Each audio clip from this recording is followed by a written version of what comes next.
together. We're going to do a few segments now on the part-time legislature, which is an initiative, I understand, to make the legislature in California part-time. Let me introduce my guests. They can explain it better than I can. Donna Lowe is joining us in the studio tonight. She's the co-director of the Citizen Legislator Now initiative campaign for Southern California. Donna's a 17-year resident of California, where she and her husband are raising their 2 children. In addition to her work on the initiative, Donna's also candidate for the state assembly in a district she describes as from, what's that? Say it, Donna, for us. All the Dinas. All the Dinas. All the Dinas. Pasadena, South Pass, and Altadena. That's what that means. The Dinas. I'm thinking, what the heck is a Dina? Dinas? Yeah, what is a Dina? See, you're smart. The local. It got me to ask about your candidacy. That's very clever. Excellent. Mike Alexander, along with Donna, he's here in the studio. He's the Pasadena chair of the Citizen Legislature Now initiative.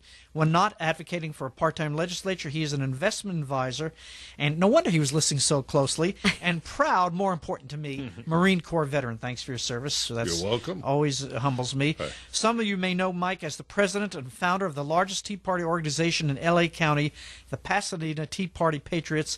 Welcome, Mike. Now, you know I'm biased with Karen Kenney. Right. Yeah, she's just an unbelievable lady, and I'm sure you know her well, so I'm sure you're good too. But Yes. But we have to show deference to Karen. Right. And on the line on the phone is Assemblyman Martin Garrick, the 74th District. Where is that, Martin? Can I call you?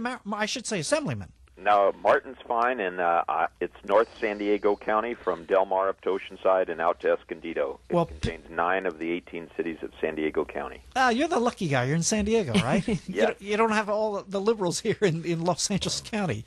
We know about San Diego very well.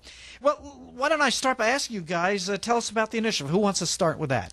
I'll start. First of all, let me just point out that the website is citizenlegislaturenow.com. It's very important because there you'll find all the facts that we're going to go over tonight. Now that's not on the June ballot, right? Correct. It's not on the June ballot right now. We're trying to get it qualified, and it'll probably be on the November 2014 ballot. Mm-hmm. We're about halfway to our 800,000 signature goal, and so we're going to need a little bit more time. But when do you need the signatures in by? 2 months from now, I believe it is. Okay. So, and the deadline and all that information is on the website citizenlegislaturenow.com. Okay, great. And so I guess Mike can tell us about what it's about. Yeah, there are 2 key features to this initiative.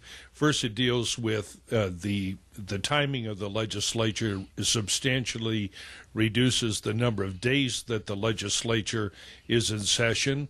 And then limits the compensation of the legislators to about $1,500 a month.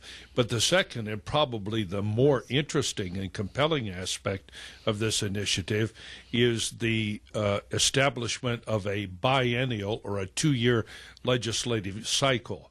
And in the first year of the legislative cycle, they have to deal with the budget and virtually nothing else except emergency session. Then the second year, they can go back and only if they've successfully dealt with the budget, then deal with other issues. Assemblyman, do you want to add anything to that? Well, yes, thank you. First, I think we need to put it into context that California operated just fine for 116 years, from 1850 till 1966, with a part-time legislature. Not until... I didn't know that. Yes. That's interesting. And not until 1967 did we have a full-time legislature with full-time benefits and full-time pay. How did they get that past the voters? They must have said that was a gift from Governor Pat Brown and the legislature itself. I see. So there are only 4 states out of 50 that have full-time legislatures. That's California, Michigan, New York, and Pennsylvania. And just check out those economies. Yeah, I know. This is very fascinating. I didn't know this. Only 4 left. Yeah, Michael. That's great. No, the Assemblyman is quite correct on that. Most of the states in this union operate without a full-time legislature. Here in California, of course, when they have a full-time legislature, what that means is that they all stay up there in Sacramento and legislate. We had an onslaught of bills. I forget how many 100 bills were passed last year. Over 700. Over Oh, yeah. 700. It And actually here's, reached over 800 bills. Yeah. And in my 6 years, and I'm term limited out and will be going out December 1, but in the 6 years I've been working up there, there's been 13,639 bills proposed. On Which- average, Amazing. about Yeah. 2,000 a year. which Donna? Chief Executive Magazine ranks California for the 8th year in a row 50th in business friendliness. And reasoning behind that is because businesses cannot possibly keep up with the regulation, the penalties, the new taxes, all of the things that come with us, with Sacramento sitting up there wondering, okay, what can we legislate today? What can we Well, legislate? it makes sense to me. If you're going to go up there, you figure you got to pass laws. I wouldn't. You guys should be up there just saying no, no, no. In fact, that should be your campaign, right? Right. We're Just going up say there. no. Good. You get up there to say no. Just say no. Absolutely. Absolutely. But one of the key things that we want to emphasize here is that the opportunity of the legislature to pass all these bills basically permits them to evade their principal responsibility of passing a budget, developing it early, seeing to it that it makes sense year over year, rather than concealing these problems. Now, if you hit the Drudge Report this afternoon, there's a big New York Times article proclaiming that California current budget is $16 billion behind. Right. I think, Donna, what are the real numbers? Yeah, it's far more than that because they don't take into account last year's carryover or the year before's carryover. No, that's forgotten. So the Yeah. budget that, and Martin can talk really, to the specifics, but the budget that was passed last year was using imaginary numbers of what could be. Yeah, well, the if governor this- was way wrong. Exactly, He admitted that. absolutely. He admitted that too. And what's happening in California today? You've got welfare recipients, highest percentage in the nation. Our education is sitting at almost the dead last in national rankings. Our road and highways are crumbling.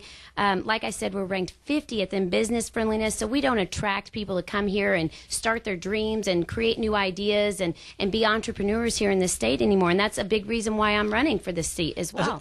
Assemblyman, I've got to. I ask everybody I meet, from Dan Walters to everybody else, where does this all end? Does California, just go bankrupt? I don't think they even legally can. Maybe they can. I don't know. Well, where does this all None of us end? want that. Yeah. So where does this all end? Well, it can start, actually, with a part-time legislature rolling back the bill factory up in Sacramento, reducing the amount of money that we spend in the legislature. There are 120 legislators, 40 senators, 80 state assembly members.